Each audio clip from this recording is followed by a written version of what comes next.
अगर अंधविश्वास मिटाना है तो शिक्षा ग्रहण करना बहुत जरूरी है। मेहनत करो चाहे मजदूरी, पढ़ना लिखना बहुत जरूरी है। जो नहीं पढ़ पाएगा जीवन भर पछताएगा। लड़की अगर एक पढ़ जाती तो परिवारों का भाग्य जगाती।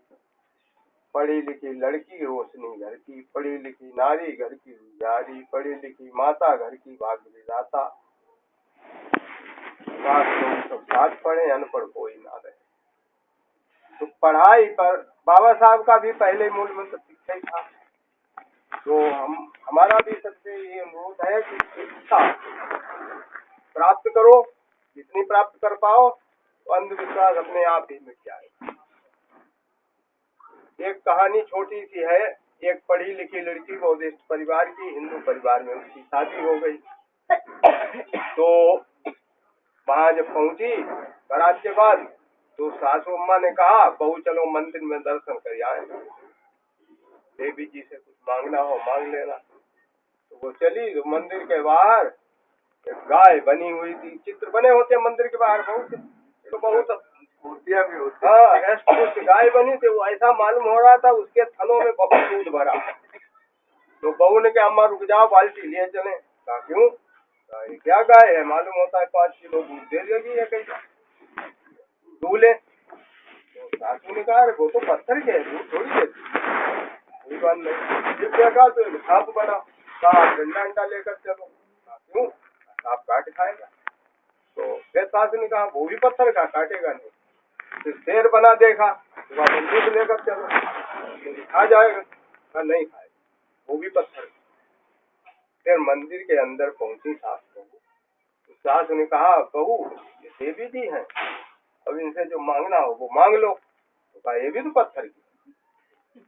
जब गाय दूध दे नहीं सकती, सांप काट नहीं सकता, खा नहीं सकता, तो देवी क्या दे सकती? तो ऐसी लड़कियां हमारे समाज में होनी चाहिए जो सास को भी पढ़ा दे।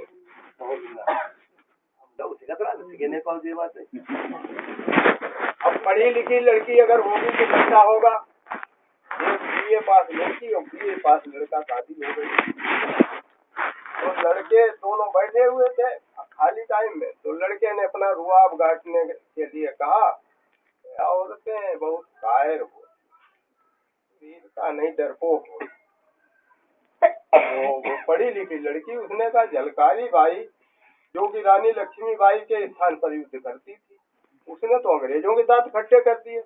आप कहते हो कायर होती। ऐतिहासिक बात तो माननी पड़ी। कोई बात शिक्षा पर बड़ी जानकारी है तो उसने जवाब दिया। फिर दूसरी बात कही पति ने, अरे लड़कियों औरतों बुद्धिहीन होती है। तो उसने कहा ऐसा कैसे?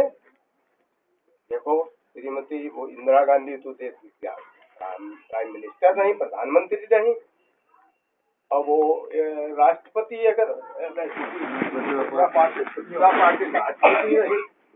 फिर माया ममता ललिता गने कितनी मुख्यमंत्री नहीं, सरोजिनी नायडू, सुचेता कृपलानी राज्यपाल रही, सुचेता कृपलानी। अरे तो मुख्यमंत्री और प्रधानमंत्री, राज्यपाल और राष्ट्रपति सभी पदों पर रही। आप कह रहे हैं उनके अंदर बुद्धि कमी होती है। तो पति की फिर हार हो गई। तो वे जुझलाने और कहा तो तुलसीदास ने ठीक कहा है। क्या कहा? ढोल गमार तुम्हारी सकल ताड़ना के अधिकारी। तो पढ़ी लिखी लड़की थी, उसने कहा। और तुलसीदास की पत्नी ने कहा वो तुम्हें मालूम है? कहा नहीं। सुनो, ढोलक गधा पुरुष और घोड़ा और जितना पीटो उतना थोड़ा।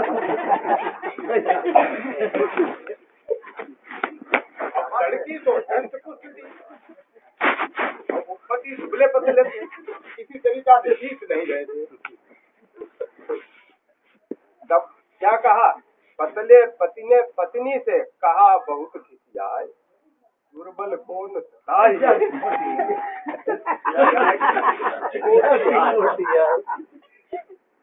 तो हमें ऐसी लड़कियां चाहिए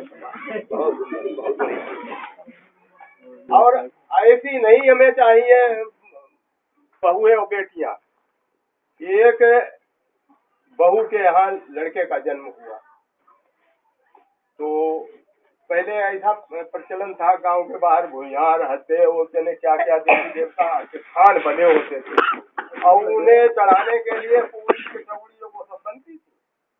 तो वैसे उसने किया और बहू ने कहा अम्मा जाओ सबको बुलाई आओ। वो बुलाने गई पास पड़ोसियों और पूरी कचौड़ी वो सब बनाने के बाद में लपसी बोल ली कढ़ैया, तो लपसी रखी थी और सब ढका हुआ था। तो अब बहू को याद आया कि हमारी सहेलियों को छोड़ तो नहीं देंगी बूढ़ी अम्मा, हम भी बुला ला। वो भी बुलाने चली गई। तब तक एक बिलैया आई और उसने देखा वाला यहाँ कोई नहीं, कढ़ैया में लपसी रखी थी। वो लपसी लपकाने लगी। तब तक बहू सास दोनों लौट के आ गई और उन्होंने गाना गाया, लप लप लपसी खाई भवानी मेरी चित्त कंवरी। ढोलक बजाई, ढोलक बजा गाना गाया।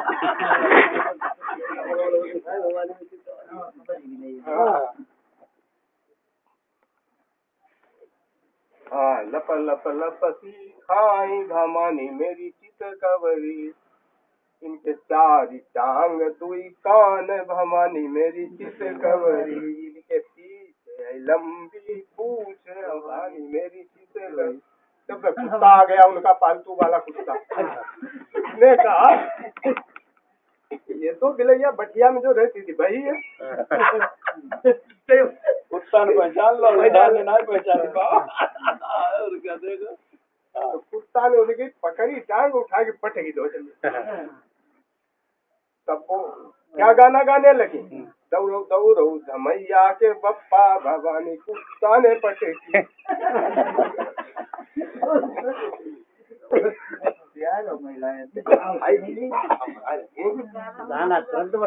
भैया उनके लड़के का नाम था। हाँ। अच्छा। तो हमारा रोज है ऐसी देवी की पूजा में। पहली बात देवी कोई है ही नहीं। देखिए हमारे कचहरी में रोड किनारे शंकर की मूर्ति लगी है। बहुत से लोग जाते हैं उसके सामने ऐसे हाथ जोड़ कोई स्थिर रख देता है और बंदर आता उसकी खोपड़ी पर बैठ के टट्टी पेशाब करता है।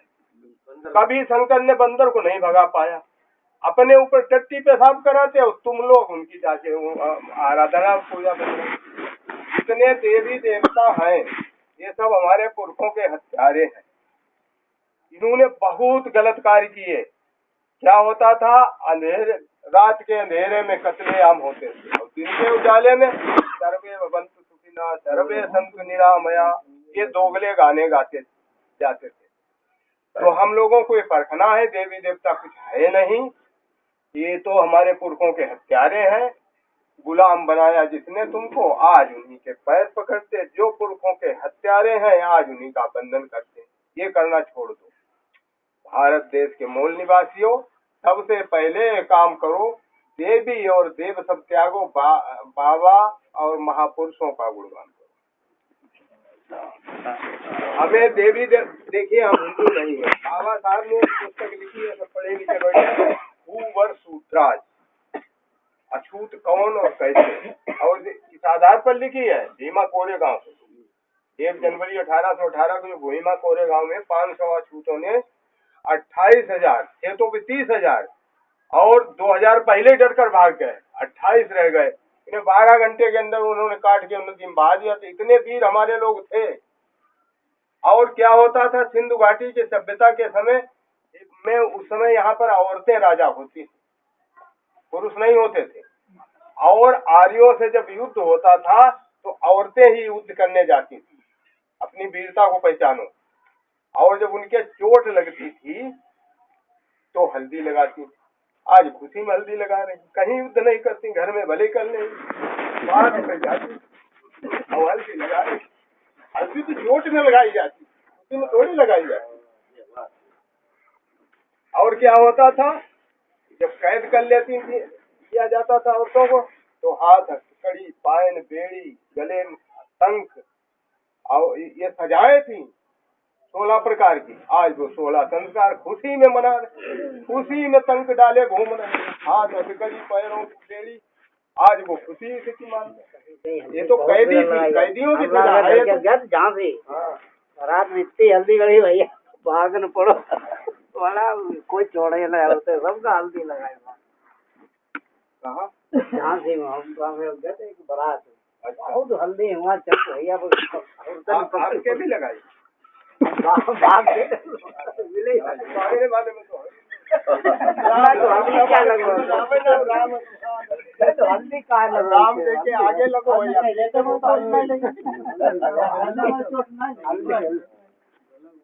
अमेरिका वगैरह बहुत हल्दी पता नहीं रिवाज है। तंबू देने लगाते अमेरिका इंग्लैंड में हम लोग जाते हैं सारनाथ में, आयरलैंड कहीं नहीं मारता, जैसे आदमी थोड़े बनते हैं, औरतें बनती हैं, ना अंगूठी बनती है, ना झल्ला, ना नाक, ना गजरा, ना कोई कतई, सब पहनावा है घर के इंडिया में है। इंडिया में। तो आज जितने लोग यहाँ मौजूद हैं सब लोग संकल्प कर लो, देवी देवता हमारे नहीं। जब हम हिंदू ही नहीं तो हिंदुओं की देवी देवता उनसे मतलब क्या? जैसे मुसलमान हिंदुओं की देवी देवताओं को नहीं पूजते, वैसे ही हम लोग बौद्ध हैं, हमें भी नहीं पूजना चाहिए, वे तो हमारे दुश्मन है, और दुश्मनों की पूजा करते हो, डबल गलती करते हो। बाबा साहब ने कहा था, न हिंदू थे न हिंदू हो, न हिंदू धर्म तुम्हारा, इसीलिए तो हिंदुओं ने था बुरी तरह तुम्हें मारा।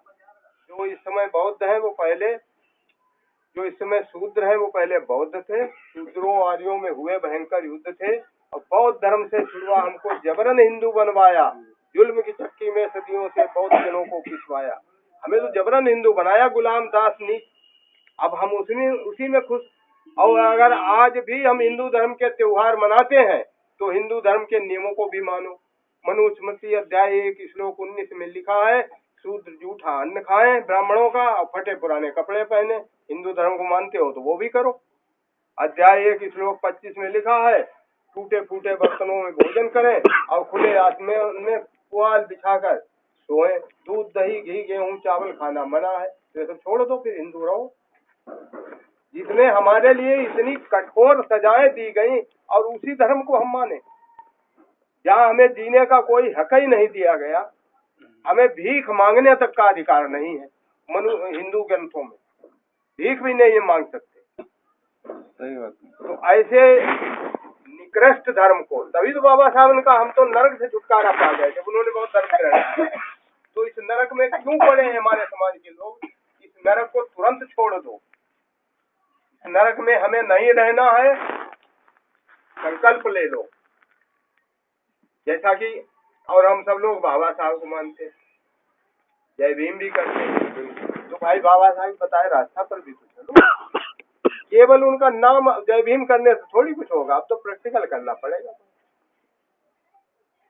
जो उन्होंने कहा है और उनकी कही बात को मानना कोई मजबूरी नहीं है, उनका एहसान है हमारे ऊपर,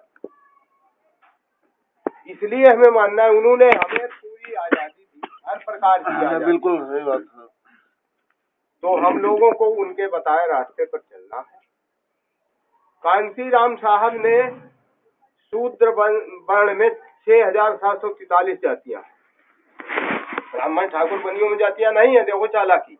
अब वो सब में गोत्र है, वे सब में शादी कर लेते, उनमें एकता बनती है। हमारे में 6743 जातियां, 3743 जातियां पिछड़ी में हैं और 3000 जातियां हमारे 80 में। तो कांसीराम साहब ने इन सबको जोड़ने का कार्य किया, उनमें चेतना पैदा की, जागृति पैदा की, स्वाभिमान पैदा किया, उन्हें वोट की कीमत बताई, मताधिकार का प्रयोग करना सिखाया, शासक बनाया।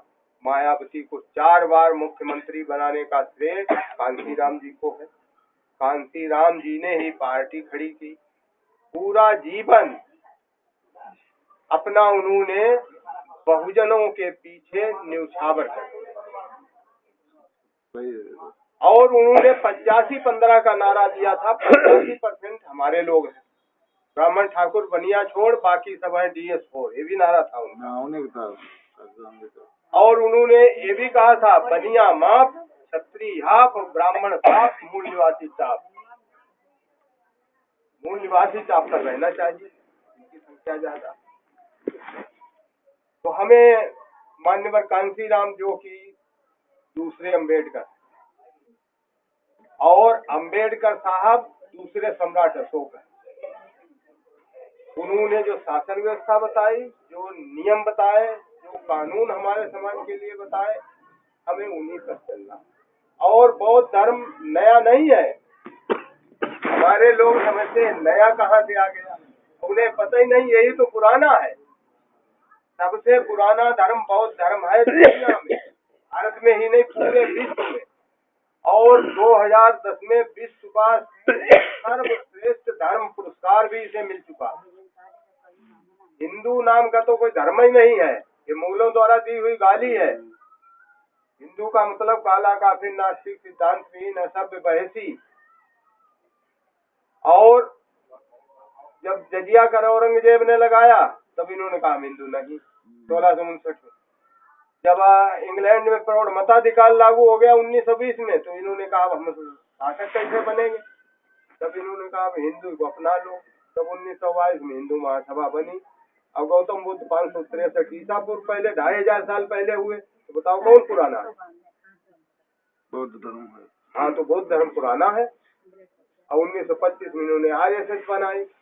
तो हमारे लोगों को अपना इतिहास भी पढ़ने की जरूरत है। और इतिहास अपने राइटर के लिखा हुआ पढ़ो। ब्राह्मणों का लिखा हुआ पढ़ोगे तो नहीं सही, उसमें उन्होंने लिखा ही नहीं। अपने मूल निवासी राइटर की लिखी हुई किताब ही हम लोग पढ़ें और अपने महापुरुषों के बताए रास्ते पर चलें। और पुनः हमारा अनुरोध है फिर बेटियों से,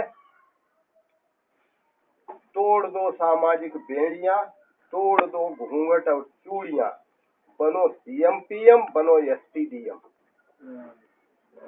इसमें हमारे समाज का कल्याण है। घूंघट चूड़ियां पहनने से कल्याण नहीं। सामाजिक बेड़ियां हैं, इन्हें छोड़ो। और बाबा साहब, माननीय कांशीराम साहब तथा हमारे सभी महापुरुष जितने भी हुए, बहुत है महापुरुष, उन सबके बताए रास्तों पर चलो। देवी देवता हमारे दुश्मन हैं, इनकी पूजा क्या है, इनकी तो जूता चप्पलों से पिटाई होनी चाहिए, लेकिन किसी के मंदिर में भाई क्यों करोगे जाकर? नहीं, वो सही बात है कि अपने हमारे लोगों को उनकी पूजा नहीं करनी चाहिए। आज इस कार्यक्रम में हम यही अनुरोध करते हैं, संकल्प लो भाई, अपने महापुरुषों की करो। और कोई बिंदु बहुत बढ़िया हो गया।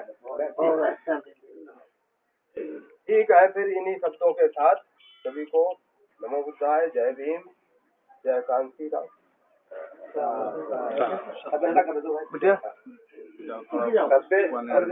के साथ में एक सुझाव आया है ना, कल से हम लोग जो कार्यक्रम करेंगे 22 प्रतिज्ञाओं